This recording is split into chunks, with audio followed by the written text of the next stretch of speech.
Ask any nurse what's the worst part of their job, and the answer you're most likely to get is, where do I start? From being kicked, punched, bitten, scratched, spat on, cursed. Nurses across America, the Caribbean, and the UK say things have gotten so bad that they're looking to transition out of the industry altogether. There are some things that I had absolutely no idea that was going on. People would be surprised at the things that actually goes on in the healthcare field, especially in nursing. Nurses say patient violence, long hours, extreme wear and tear on their bodies, irregular schedules, and unsupportive administrators who often side with the patient are driving them away. Now, some people say it's part of the job. Nurses say it's abuse. And sometimes it's not just the patients who attack.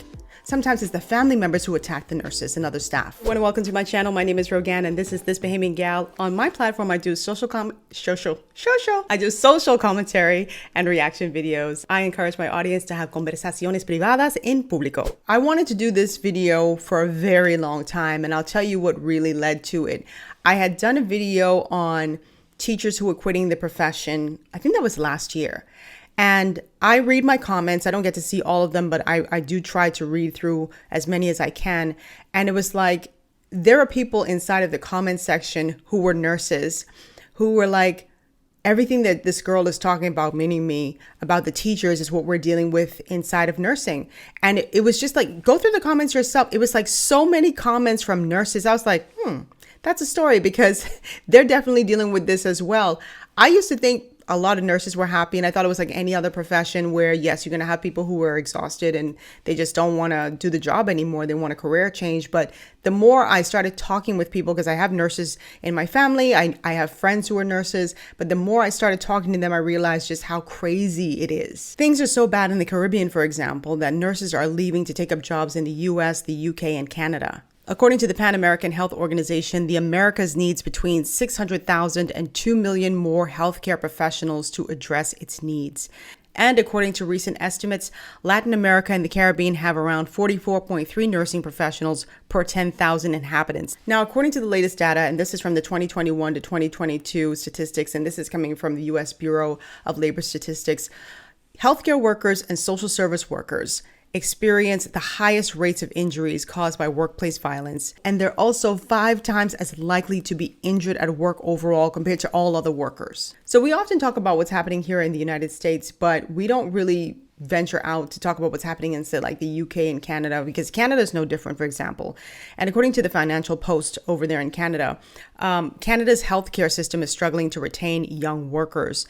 There was also this report by the Montreal Economic Institute that said that nurses were leaving the profession before they turned 35. So you had a lot of nurses who were coming in eager to work, and then they saw the okie doke, and then they were like, I'm out of here. That think tank, by the way, estimates that by 2030, which is only 5 years from now, less than 5 years from now, that Canada is going to have a shortage to the extent of like 118,000 nurses, something like that. And even though you have a lot of nurses leaving the Caribbean and Africa and the Philippines going to the UK, the Royal College of Nursing estimates that they're also going to have a shortage in the years to come. So let's talk about what's driving this burnout, because I find that a lot of nurses, they experienced burnout before the pandemic, but when the pandemic hit, that's when they were like incinerated. So what these nurses are saying is that they're dealing with a lot of staff shortages, and anybody who has been in an environment where a lot of workers have quit and then they had to deal with their co-workers' work.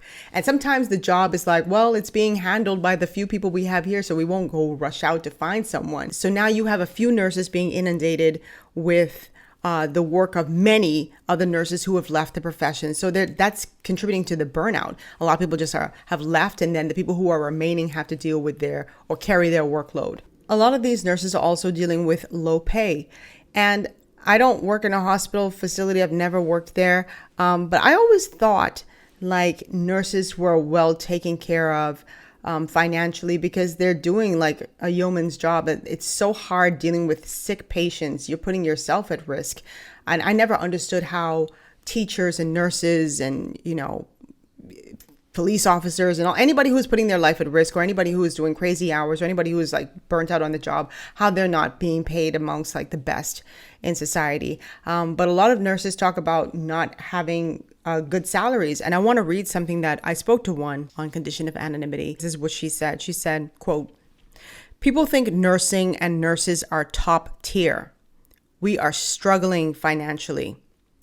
When I first got in the profession, I was looking at buying a home. The bank manager actually laughed in my face and told me to find someone who can co-sign a loan with me if I want a house, because that won't happen. The patients have all the rights. This nurse also told me that there's really no incentive to get a higher degree because it's not going to, and this nurse is in the Caribbean. Let me be very clear. I don't know how it is in the UK, right? But this nurse said if she got, say, a master's degree, it would only result in like an extra $50 a week in her paycheck. So basically you'd be getting that master's degree just for yourself, because or at least if you're in, and this person works in a major hospital, and it would just amount to an extra $50 in her paycheck every single week. That's crazy to me. I also think about the impact that a shortage of nurses can have on the patients, because if you have fewer nurses to deal with patients, then the patients aren't getting the attention that they need or deserve. They could be sitting, or lying there waiting for someone to come, and there's just not enough people to service them. And then that can also lead to mistakes, because if you're talking about someone working irregular schedules, or they're burnt out, or they're subjected to patient violence or violence from the patient's family members, that's a lot of mental anguish on those people as well. And so that could lead to mistakes in, giving dosages to people or injections, that sort of thing. And we might think that's a long shot, but it's not. I mean, these are human beings. There's human error. People make mistakes. And I also am concerned about these nurses. You are on your job for extended hours, you're burnt out, and then you go behind the wheel and drive home. That could be detrimental to them and to somebody else as well. A lot of things to consider. Not having sufficient nurses around means you're going to have a reduced quality of care, longer wait times for treatment, and there's an increased risk for medical mistakes because people are burnt out, they're tired, they're exhausted. Sometimes nurses don't even get a chance to eat properly, because there's just not enough people there to service the patient. So you just got to keep going. I got to put me first. I got to put me first, Lucian. There are some things that I had absolutely no idea that was going on. People would be surprised at the things that actually goes on in the healthcare field, especially in nursing. I had absolutely no idea that it was even possible for a grown woman or man to go to their job and be bullied. I had no idea, because it made no sense.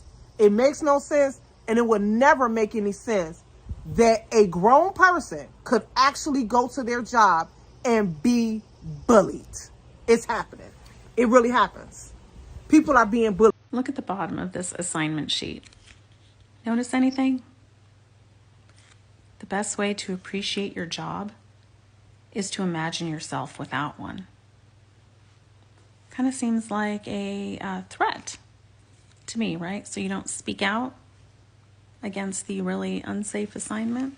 Here's the reason why I quit my last nursing job, and it has nothing to do with my patients. It was actually another nurse. Surprise, because nursing is just that toxic. Here's what happened. I get to work, 7 o'clock in the morning, my patient needs an MRI. I was like, that's fine. I get him, we go downstairs, MRI, and MRIs take up to like an hour. So I just sat in the empty waiting room by myself for an hour. He finished, we went back upstairs. No problem at all. And then my manager taps me on the shoulder and goes, Alex, a nurse came up to me directly to report you. And at first I was mortified because what did I do wrong? Did I hurt someone? And she was like, no, it was because you were tapping your foot. I am not joking. For tapping my foot in the waiting room. And the second craziest part is, it was a random nurse from the pediatric ICU walking by, saw me, went to the 10th floor, and reported me to my own boss. And at first I was like, what is wrong with tapping my foot in the waiting room? And also, I don't even think I did that. For me, this was like what broke the camel's back, because things like this just happened all the time for some reason. And I was just like, I need to get out of here because this is crazy, because it was a random freaking nurse. So where are these nurses going once they make the decision, like they've checked out and they just want something different? Well, a lot of them are looking for more flexibility in their job. So some of them are doing hybrid roles. Some of them have downgraded from full-time to part-time jobs. They'll come in for a few days or a few hours, make a couple bucks and just get out of there. And that's helped them improve their work-life balance. I've spoken to nurses who have said that. Some of them are going to other facilities that are offering more money and more flexibility. And some are just transitioning out of nursing altogether. Like they went in open-eyed, doe-eyed about the profession. They got in and saw that it was not what they expected. Then you also have nurses who aren't interested in going to another medical facility. They've been so scarred by what transpired that they just have left the profession altogether. Some of them have moved into customer service and some other facet, but something that offers more work-life balance and a little bit more structure and of course more money. A lot of times too, you'll see like hospital administrators will say, well, one of the things that we offer our nurses are wellness programs. We love, to make sure that they're okay. We want to make sure they're managing their stress. And the nurses will tell you that they're looking for something a little bit more tangible than just a wellness program. What's more tangible? More money, more flexibility with the schedule or a set schedule so that they don't every week isn't different, because you have to also realize that a lot of these nurses have families. So you can't even like schedule time with your family because you just don't even know what your schedule is going to look like. So they're looking for more of that. And they also want improved staffing, because what's the sense of giving them more money if you're not going to bring in more people? And a lot of times these hospital administrators will say, well, we can't afford to bring in people and give you a higher salary. So which one do you choose? If I were a nurse, I'd say, you know what? Bring in more people and distribute the work evenly. And I know that sounds crazy. People will be like, oh, just give me more money. But you have to think about what comes with more money. If they give you more money and they don't hire more staff, then you're going to feel every single penny that you earn, because the burnout is not going to discontinue. Now they're going to have greater expectations of you, that you will work these crazy schedules, that you're not going to have more flexibility because we're paying you more. So I would just be like, nah, bring in more people and give me a more regular schedule, because I'm burnt out. Another thing that really blew my mind when I was researching this topic is the fact that 50%, that's half of nurses, quit within the first 2 years. If that's not a scary statistic, half of your workforce is like, I'm out in like 2 years. They have a serious turnover problem that should tell you that there's a serious fundamental foundational problem that is leading people to walk away within 2 years. Welcome to Night Shift, Veronica. It's going to be a wild ride. Do you have any questions? Just a quick question. Who do I see to get my uniform? You go across the street to the uniform store and buy your own scrubs. I have to buy my own uniform? Yes, that's correct. It's your responsibility. Okay. And we don't reimburse. Mm-hmm. You're expected to be clocked in by 6:45 at the latest. What time is the lunch break for night shift? Oh, you're serious. There's no set time. You kind of just, if you can make it, you make it. If not. Okay, so we start at 7 p.m. What time does the cafeteria close? The cafeteria closes at 7. Oh, no, that definitely makes sense. There are a ton of fast food restaurants you can choose from. All right. And then we leave at 7 a.m. You're scheduled to leave at 7 a.m., but if your relief doesn't show up, or if there is an emergency or you're mandated, then you need to stay. So a 12-hour shift, but then if our relief nurse doesn't show up, we stay longer? Exactly.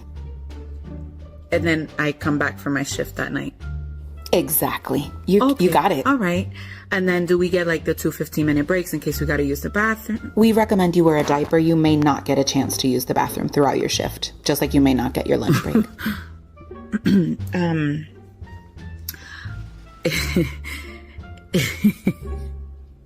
Okay. Can I know the pros of working here at this hospital, or any hospital? Well, we are the 10th most profitable hospital in the United States. And that's it. For right now, I would like to withdraw my application. Just for right now. I just need to go consider that the list of cons is just a list of cons, not a list of pros and cons. Oh, Thank okay. you. Look at the bottom of this assignment sheet. Notice anything? The best way to appreciate your job is to imagine yourself without one. Kind of seems like a threat. to me, right? So you don't speak out against the really unsafe assignment. The nurses say heavy workloads, poor sleep quality, and even being picked on by senior nurses is driving them away. And that's something I've heard of a lot. Like, rather than a lot of these senior nurses sort of take them under their wing and teach them how to, like, be on the job effectively, they sort of like haze them and treat them terribly. So the nurses, especially if they're younger nurses and they have like a really good career ahead of them, they're like, I'm out. Y'all deal with that foolishness. Today, there are some things that I had absolutely no idea that was going on. People would be surprised at the things that actually goes on in the healthcare field, especially in nursing. I had absolutely no idea that it was even possible for a grown woman or man to go to their job and be bullied. I had no idea because it made no sense. It makes no sense, and it would never make any sense that a grown person could actually go to their job and be bullied. It's happening. It really happens. People are being bullied. COVID-19, without a doubt, put a serious strain on the healthcare system. And I think we're still feeling that, or at least the nurses who are still involved, and some doctors as well. It's not just the nurses, but, they're all feeling that as well.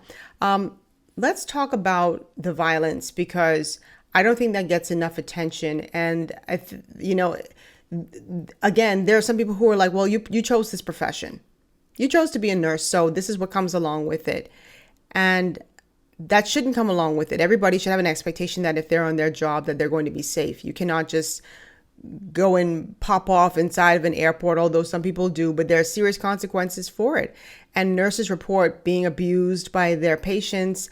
And, it's like ho-hum, big deal. Just get over it. Let's play a little game of what happened to the patient that assaulted the nurse and changed their life forever. So 2021, 3.5 years ago, Lowell General Hospital, Saints Campus in Massachusetts, a 65-year-old homeless psych patient in the emergency department attacked a 28-year-old nurse with a fire extinguisher from behind. The nurse was sitting there charting, and he attacked her from behind, bashed her head with the fire extinguisher, and then did it a second time like baseball bat style. And then took off running around chasing another nurse intending to hurt them. Take a look. This is all I could get. Most of the video is redacted because it's pretty graphic, but you can get the idea here. The nurse suffered a skull fracture, serious brain injury, a bleed, was hospitalized, can no longer work in the emergency department due to the PTSD. It's pretty much changed her life forever, right? What do you think happened to him? Just, I think this past week, he finally went to court. There was some concern that he was going to, plead like insanity and not be held accountable at all. But I guess we should be grateful that he was found guilty. His punishment, 2 years probation, suspended sentence. Because nurses are not valued.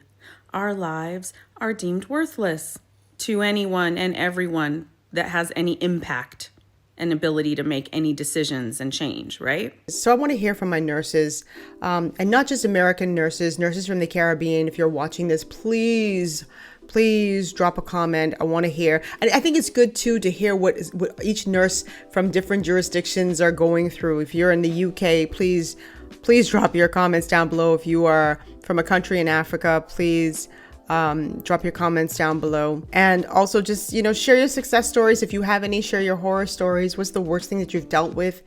If you're a nurse or a former nurse who was in that statistic of 50% of nurses that got out within 2 years, what was the straw that broke the camel's back? What was the moment? Because it has to be something.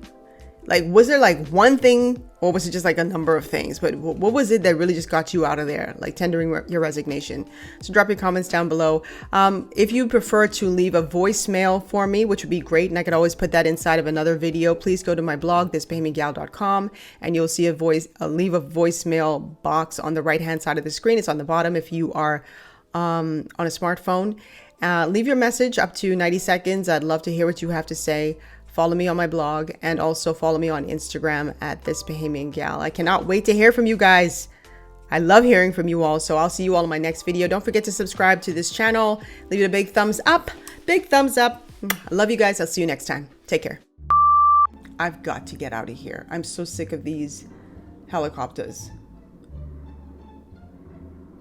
Y'all just, it's like y'all busy working. Y'all even thinking that people might be recording a video for YouTube. DC, count your days.